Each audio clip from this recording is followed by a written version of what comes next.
Hello, in this video I'm gonna show you how to change your vacuuming and mopping mode for your Viomi SE using the Xiaomi Home app.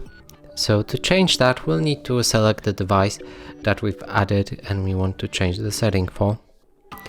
Then press to the three little dots in the top right corner of the screen and select mopping and vacuuming and mopping mode.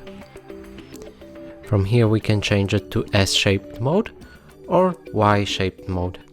Let's change it to the Y-shaped mode.